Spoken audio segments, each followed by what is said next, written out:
KCN में आपका स्वागत है। मैं किंग हमीद।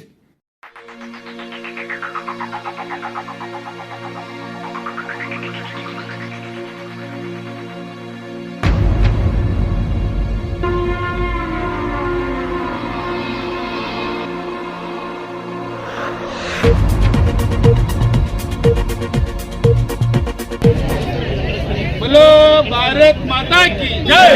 बोलो भारत माता की जय। माता की बोलो भारत माता की जय। ನಮ್ಮ ಹಕ್ಕು ನಮ್ಮ ಭೂಮಿ, ನಮ್ಮ ಹಕ್ಕು ನಮ್ಮ ಭೂಮಿ, ನಮ್ಮ ಭೂಮಿ ನಮ್ಮ ಹಕ್ಕು, ನಮ್ಮ ಭೂಮಿ ನಮ್ಮ ಹಕ್ಕು, ನಮ್ಮ ಭೂಮಿ ನಮ್ಮ ಹಕ್ಕು. ತೊಲಗಲಿ ತೊಲಗಲಿ ಕಾಂಗ್ರೆಸ್, ತೊಲಗಲಿ ತೊಲಗಲಿ ತೊಲಗಲಿ ಕಾಂಗ್ರೆಸ್, ತೊಲಗಲಿ. ಬಡವರ ಭೂಮಿ ನುಗ್ಗುತ್ತಿರುವ ಕಾಂಗ್ರೆಸ್ ಸರ್ಕಾರಕ್ಕೆ, ಬಡವರ ಭೂಮಿ ನುಗ್ಗುತ್ತಿರುವ ಕಾಂಗ್ರೆಸ್ ಸರ್ಕಾರಕ್ಕೆ ಸರ್ಕಾರಾಧಿಕಾರ. ನಮ್ಮ ಭೂಮಿ ನಮ್ಮ ಹಕ್ಕು, ನಮ್ಮ ಭೂಮಿ ನಮ್ಮ ಹಕ್ಕು, ನಮ್ಮ ಭೂಮಿ ನಮ್ಮ ಹಕ್ಕು.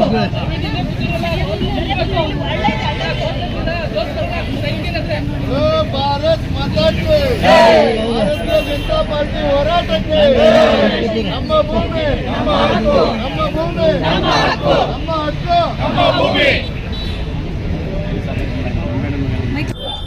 ಇವತ್ತು ಕರ್ನಾಟಕ ರಾಜ್ಯದ ಎಲ್ಲ ಜಿಲ್ಲೆಗಳಲ್ಲಿ ತಾಲೂಕು ಹಾಗೂ ಡಿಸ್ಟ್ರಿಕ್ಟ್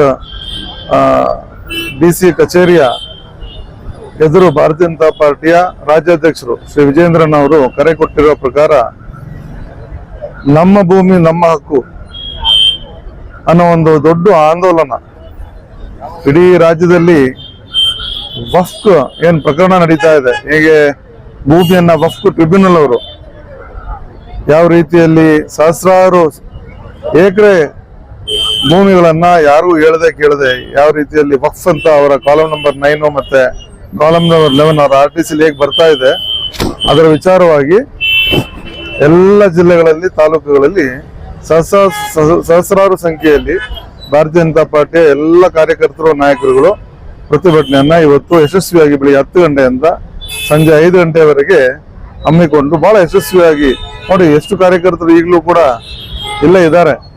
ಸೊ ಬಹಳಷ್ಟು ಜನ ಬಹಳಷ್ಟು ವಿಚಾರಗಳ ಬಗ್ಗೆ ಮಾತಾಡಿದ್ರು. ಏನು ಅಂತ ಹೇಳಿದ್ರೆ, ಈ ವಕ್ಫ್ ಕಾಯ್ದೆ ಏನು ಚಳಿಗಾಲದ ಅಧಿವೇಶನದಲ್ಲಿ ಮೋದಿ ಸರ್ಕಾರ ಏನು ಇದನ್ನ ಪಾರ್ಲಿಮೆಂಟ್ ಅಲ್ಲಿ ತರ್ತಿದ್ದಾರೆ, ಏನು ಅಮೆಂಡ್ಮೆಂಟ್ಸ್ ಅನ್ನು ತರ್ತಿದ್ದಾರೆ, ಅದರ ಸಪೋರ್ಟಿಗೆ ಎಲ್ಲರೂ ಕೂಡ ನಿಲ್ಲಬೇಕು ಅನ್ನೋದು ನಮ್ಮ ಆಶಯ, ಇನ್ಕ್ಲೂಡಿಂಗ್ ಮುಸಲ್ಮಾನರ ಬಂಧುಗಳು ಕೂಡ. ಅವರಿಗೆ ಒಂದು ನರೇಟಿವ್ ಅನ್ನ ಸೆಟ್ ಮಾಡ್ತಾ ಇದ್ದಾರೆ. ಏನು ಅಂತ ಹೇಳಿದ್ರೆ, ಮೋದಿ ಸರ್ಕಾರ ಈ ಕಾಯ್ದೆಗಳನ್ನ ತಂದು ನಮ್ಮ ಎಲ್ಲವನ್ನು ಕಿತ್ಕೊಂಡು ಹೋಗ್ತಾರೆ ಅನ್ನೋದು. ನಿಜ ಸ್ಥಿತಿ ಏನು ಅಂತ ಹೇಳಿದ್ರೆ, ವಕ್ಫ್ ಕಾಯ್ದೆಯ ಸಂದರ್ಭದಲ್ಲಿ ಅನೇಕ ಎಕರೆಗಟ್ಟಲೆ ಭೂಮಿ ವಕ್ಫ್ ಇದೆ, ಬಟ್ ಅದನ್ನ ಬಡ ಮುಸಲ್ಮಾನರಿಗೆ ಅದು ಪ್ರಯೋಜನನೇ ಆಗ್ತಾ ಇಲ್ಲ.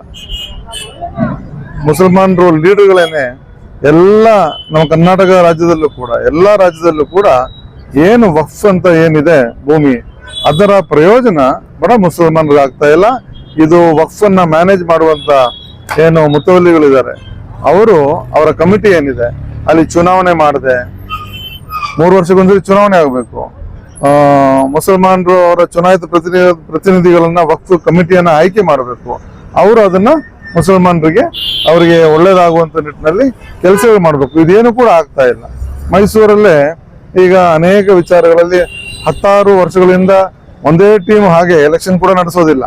ಕೆಲವರು ಕಬ್ಲಿಕೆ ಮಾಡ್ಕೊಂಡಿದ್ದಾರೆ, ಕೆಲವರು ಅವ್ರದೇ ಸ್ವಂತ ಟ್ರಸ್ಟ್ ಅನ್ನ ಮಾಡ್ಕೊಂಡಿದ್ದಾರೆ, ಕೆಲವರು ವಕ್ಫ್ ಆಸ್ತಿಯನ್ನ ಅದಕ್ಕೆ ಇವನ್ ಇನ್ಕ್ಲೂಡಿಂಗ್ ಮೈಸೂರಲ್ಲಿ ನಮ್ಮ ಕಾರ್ಪೊರೇಷನ್ಗೆ 15 ಲಕ್ಷಕ್ಕೆ ಕೊಟ್ಟು ಅದನ್ನ ಬೇರೆ ಒಂದು ಟ್ರಸ್ಟ್ ಮಾಡ್ಕೊಂಡು ಆ ಟ್ರಸ್ಟ್ ನ ಇವರು ನುಂಗಿ ಅಲ್ಲಿ ಬರುವಂತ ಆಮದನಿಯನ್ನ ಅವರೇ ನುಂಗ್ಕೊಳ್ತಿದ್ದಾರೆ. ಇದು ಬಡ ಮುಸಲ್ಮಾನರಿಗೆ ಅರ್ಥ ಆಗ್ತಲ್ಲ. ಇವತ್ತು ಈ ಒಂದು ನರೇಂದ್ರ ಮೋದಿ ತರ್ತಿರುವಂತ ಈ ಕಾಯ್ದೆ ಏನಿದೆ, ಇವತ್ತು ವಕ್ಫ್ ಅನ್ನ ಆ ಪ್ರೊನೌನ್ಸಿಯೇಷನ್ಗೆ ಬಹಳ ಜನಕ್ಕೆ ಬರ್ತಾ ಇರಲಿಲ್ಲ. ಅದರ ಅರ್ಥ ಇವತ್ತು ಕೂಡ ವೇದಿಕೆಯಲ್ಲಿ ನೋಡೋಣ, ವಕ್ಫ್ ಅನ್ನತ್ತ ಹೇಳಕ್ಕೆ ಬರ್ತಾ ಇಲ್ಲ ಬಹಳ ಜನಕ್ಕೆ. ಇವತ್ತು ಬಹಳಷ್ಟು ಜನರಿಗೆ ಅದು ವಕ್ಫ್ ಅನ್ನೋದು ಏನು, ವಕ್ಫ್ ಅಂದ್ರೆ ಹೇಗಾಯ್ತು, ವಕ್ಫ್ ಇಂದ ಯಾರಿಗೂ ಏನು ಪ್ರಯೋಜನ ಆಗ್ತಾ ಇಲ್ಲ, ವಕ್ಫಿಗೋಸ್ಕರ ಗಲಾಟೆ ಮಾಡ್ತಿರೋರು ಯಾರು, ಯಾಕಂದ್ರೆ ಯಾರು ಇದನ್ನ ಲೂಟಿ ಮಾಡ್ತಿದ್ರಲ್ಲ ಅವ್ರಿಗೆ ಮನಸ್ಸಿಗೆ ಬಹಳ ಬೇಜಾರಾಗ್ತಿದೆ ಹೊರತು ಆಮ್ ಮುಸಲ್ಮಾನರಿಗೆ ಏನು ಕೂಡ ತೊಂದರೆ ಆಗ್ತದೆ. ಯಾಕಂದ್ರೆ ಅವ್ರ ಬಡವರಿಗೆ ಗೊತ್ತು ನಮ್ಗೆ ಇದರಿಂದ ಏನು ಪ್ರಯೋಜನ ಆಗ್ತಾ ಇಲ್ಲ ಅಂತ. ಮುಂದಿನ ದಿನಗಳಲ್ಲಿ ಮೋದಿ ಸರ್ಕಾರ ಈ ಕಾಯ್ದೆಗಳನ್ನ ತಂದು ಇದನ್ನ ಬಡ ಮುಸಲ್ಮಾನರಿಗೆ ನಮ್ಮ ದೇಶದ ಜನರಿಗೆ, ನಮ್ಮ ರಾಜ್ಯದ ಜನರಿಗೆ, ನಮ್ಮ ಮೌಲಾದ ಜನರಿಗೆ ಒಳ್ಳೇದಾಗುವಂತ ನಿಟ್ಟಿನಲ್ಲಿ ಅದು ಒಳ್ಳೆ ರೀತಿಯಲ್ಲಿ ಸದ್ಬಳಕೆ ಆಗುವಂಥದ್ದು ನಿರೀಕ್ಷೆಯನ್ನ ಮುಸಲ್ಮಾನರು ಇಟ್ಕೋಬಹುದು. ಈಗ ಅನೇಕ ಒಂದು ಸಂದರ್ಭಗಳಲ್ಲಿ ಅನೇಕ ರೀತಿಯಲ್ಲಿ ಮಾತಾಡ್ತಿದ್ದಾರೆ. ಆದ್ರೆ ಮುಸಲ್ಮಾನರು ಅರ್ಥ ಮಾಡ್ಕೋಬೇಕಾಗಿರೋದು ಏನು ಅಂತ ಹೇಳಿದ್ರೆ, ಪಕ್ಷದ ನಿಲುವೇನು. ನಾವೆಲ್ಲರೂ ಕೂಡ ಈ ದೇಶದಲ್ಲಿ 1947 ಸ್ವಾತಂತ್ರ್ಯ ಬಂದ ನಂತರ ನಾವೆಲ್ಲರೂ ಒಟ್ಟಾಗಿ ಬದುಕ್ತಾ ಇದೀವಿ. ಒಟ್ಟಾಗಿ ಬದುಕುವಂತದಕ್ಕೆ ಏನೇನ್ ಬೇಕು ಅನ್ನೋದು ಸರ್ಕಾರ ಮಾಡ್ತಾ ಇದೆ. ನನ್ಗೆ ಸ್ವಲ್ಪ ಜಾಸ್ತಿ ಕೊಡಿ, ಬೇರೆಯವ್ರಿಗೆ ಕಡಿಮೆ ಕೊಡಿ, ಅದ್ಯಾಕೆ ಹಾಕ್ಬೇಕು, ಎಲ್ಲರಿಗೂ ಸಮಾನವಾಗಿ ಎಲ್ಲರಿಗೂ ಇರ್ಲಿ, ಎಲ್ಲರಿಗೂ ಒಳ್ಳೇದಾಗುತ್ತಲ್ವಾ. ಎಲ್ಲರ ಮನೆಯಲ್ಲಿ ಬಡವರು ಇದಾರೆ ತಾನೆ, ಎಲ್ಲರ ಮನೆಯಲ್ಲಿ ಹೆಂಗಸರು ಇದಾರೆ ತಾನೆ, ಎಲ್ಲರ ಮನೆಯಲ್ಲಿ ರೈತರು ಇದಾರೆ ತಾನೆ, ಸೊ ಎಲ್ಲರ ಮನೆಯಲ್ಲಿ ಯುವಕರು ಇದಾರೆ ತಾನೆ. ಸೊ ನರೇಂದ್ರ ಮೋದಿ ಅವರು ಸಬ್ಕಾ ಸಾಥ್ ಸಬ್ಕಾ ವಿಕಾಸ್ ಅನ್ನೋ ಆ ಒಂದು ಸಿದ್ಧಾಂತ, ಅದರಡಿಯಲ್ಲಿ 4 ಪಿಲ್ಲರ್ಸ್ ಏನು ನಾನು ಹೇಳ್ದಂಗೆ, ರೈತರು. ಈಗ ರೈತರ ಭೂಮಿ ಈ ವಕ್ಫ್ ಹೆಸರಲ್ಲಿ ಕಬಳಿಕೆ ಆಗ್ತಾ ಇದೆ. ಸಹಸ್ರಾರು ಅವ್ರ ತಲತಲಾಂತರದಿಂದ ಅವರು ಉಳುವಂತ ಭೂಮಿ, ಅವ್ರ ವಕ್ಫ್ ಆಸ್ತಿಯನ್ನೇ ನೀವು ಒಳ್ಳೆ ರೀತಿಯಲ್ಲಿ ಸದುಪಯೋಗ ಮಾಡಿ, ಬಡ ಮುಸಲ್ಮಾನರಿಗೆ ಪ್ರಯೋಜನ ಆಗುವಂತ ರೀತಿಯಲ್ಲಿ ಅದನ್ನ ಸದುಪಯೋಗ ಮಾಡಿ, ಅದು ಬಿಟ್ಟು ಬೇರೆಯವರ ಭೂಮಿಯನ್ನು ಇನ್ನೂ ಕಬಳಿಕೆ ಮಾಡ್ತಾ ಏನಾಗ್ತಿದೆ ಅಂತ ಹೇಳಿದ್ರೆ, ಬಹುಸಂಖ್ಯಾತರಾದ ಹಿಂದೂಗಳಿಗೆ ಅವರ ಮನಸ್ಸಲ್ಲೂ ಕೂಡ ಒಂದು ಗುಮಾನು, ಇವರು ಏನಕ್ಕೆ ಈ ತರ ಕಬಳಿಕೆ ಮಾಡ್ತಿದ್ದಾರೆ, ಯಾರ ಒಂದು ಉತ್ತೇಜನ ಮೇಲೆ ಇದೆಲ್ಲ ನಡೀತಿದೆ, ನಾವೆಲ್ಲರೂ ಸಹಬಾಳ್ವಿಕೆಯಿಂದ ಇರ್ಬೇಕಲ್ವಾ ಅನ್ನೋದು ಈ ಪರಸ್ಪರ ಇರುವಂತ ಗುಮಾನುಗಳು ಹೋಗುವಂತ ನಿಟ್ಟಿನಲ್ಲಿ ಈ ನಾ ಹೇಳದ್ನಲ್ಲ, ಎಜುಕೇಶನ್ ಇರುವಂತವ್ರು, ಈ ವಿಚಾರಗಳನ್ನ ತಿಳಿದಂತವ್ರು, ಒಬ್ರೊಬ್ರಿಗೆ ಪರಸ್ಪರ ಇರುವಂತವ್ರು, ಪರಸ್ಪರ ನಿಮ್ಮಿಂದ ನಮ್ಗ್ ಸಹಾಯ ಆಗುತ್ತೆ, ನಮ್ಮಿಂದ ನಿಮ್ಗೆ ಸಹಾಯ ಆಗುತ್ತೆ ಅಂತವ್ರು ಬಹಳ ಸಂಖ್ಯೆಯಲ್ಲಿ ಇದ್ದಾರೆ. ಬಹುಸಂಖ್ಯಾತರಾದ ಹಿಂದೂಗಳು, ನಾನು ಹೇಳೋದಲ್ಲ ಮೊದಲಿಂದನೂ ಕೂಡ ಅವರು ಬಹಳ ಸಹಿಷ್ಣುತೆ ಇರುವವರು. ನಾವು ಬಹುಸಂಖ್ಯಾತರ ಜೊತೆ ನಮ್ಮ ಪೂರ್ವಜರು ಯಾವ ತರ ಬದುಕ್ತಿದ್ರು ಆ ರೀತಿ ಬದುಕುವಂತ ನಿಟ್ಟಿನಲ್ಲಿ ಕ್ರೈಸ್ತರು, ಮುಸಲ್ಮಾನರು, ಸಿಖ್ರು, ಪಾರ್ಸಿಗಳು, ಅಲ್ಪಸಂಖ್ಯಾತರು, ಎಲ್ಲರೂ ಕೂಡ ಜೈನರು, ಎಲ್ಲರೂ ಕೂಡ ನಾವು ಬದುಕುವಂತ ನಿಟ್ಟಿನಲ್ಲಿ ಆ ಒಂದು ಸಹಬಾಳಿಕೆಯ ಆ ತಾಳ್ಮೆಯನ್ನ ಕಳ್ಕೊಳ್ಳದೆ ನಾವು ಆ ಒಬ್ರಿಗೊಬ್ಬರನ್ನ ಅರ್ಥ ಮಾಡ್ಕೊಂಡು ನಮ್ಗೆಲ್ಲರಿಗೂ ಕೂಡ ಸರ್ಕಾರ ಒಳ್ಳೇದ್ ಮಾಡುತ್ತೆ ಅನ್ನೋ ನಿಟ್ಟಿನಲ್ಲಿ ನಾವು ವಿಚಾರಗಳನ್ನ ಅರ್ಥ ಮಾಡ್ಕೊಂಡು ಮುಂದೆ ಹೋಗ್ಬೇಕು. ಯಾರೋ ಒಬ್ರು ಸ್ಟೇಟ್ಮೆಂಟ್ ಕೊಡ್ತಾರೆ, ಅದನ್ನ ಪಕ್ಕಕ್ಕಿಡಿ. ಒಳ್ಳೆಯವರು ಕೂಡ ಒಳ್ಳೆ ಸ್ಟೇಟ್ಮೆಂಟ್ ಕೊಡುವಂತವ್ರು ಇದಾರಲ್ವಾ, ನಿಮ್ಗೆ ಏನಾದ್ರು ತೊಂದರೆ ಆದ್ರೆ ಒಳ್ಳೆಯವ್ರ ಹತ್ರ ನೀವು ಹೋಗಿ ಮಾತಾಡಿ, ನಿಮಗೆ ಗೊತ್ತಾಗುತ್ತೆ ವಿಚಾರ. ಅದು ಬಿಟ್ಬಿಟ್ಟು ಗಲಾಟೆ ಮಾಡ್ಕೊಂಡಿದ್ರೆ ಏನಾದ್ರು ಪ್ರಶ್ನೆ ಇದಕ್ಕೆ ಒಂದು ಪರಿಹಾರ ಅನ್ಕೊಳಕ್ ಆಗೋದಿಲ್ಲ. ಸೊ ಪರಸ್ಪರ ಭಾಯ್ಚಾರ, ಅಮನ್ ಅವ್ರ ಭಾಯ್ಚಾರ ಅಂತ ನಾವು ಹೇಳ್ತೀವಲ್ಲ, ಪರಸ್ಪರ ಒಂದು ಪೀಸ್ಫುಲ್ ಸೊಸೈಟಿ ಆಗಿ ಇವತ್ತು ನಮ್ಮ ಆರ್ಥಿಕತೆ 5ನೇ ಸ್ಥಾನಕ್ಕೆ ಬಂದಿದೆ. ಅದು ಮುಂದಿನ ದಿನಗಳಲ್ಲಿ 3ನೇ ಸ್ಥಾನಕ್ಕೆ ಬಂದಾಗ ಎಲ್ಲರ ಮನೆಯಲ್ಲಿ ನಮ್ಮ ಆರ್ಥಿಕತೆಯಲ್ಲಿ ಬದಲಾವಣೆ ಆಗುತ್ತಲ್ವಾ, ಅದ್ಯಾಕೆ ಅರ್ಥ ಮಾಡ್ಕೊಳ್ಳಲ್ಲ. ನರೇಂದ್ರ ಮೋದಿಜಿ ಅವರ ಕೇಂದ್ರ ಸರ್ಕಾರದ ಎಲ್ಲ ಸ್ಕೀಮ್ಗಳು ಕೂಡ ನಮ್ಗೆ ಎಲ್ಲರ ಮನೆಗೂ ತಲುಪ್ತಾ ಇದೆಯಲ್ವಾ.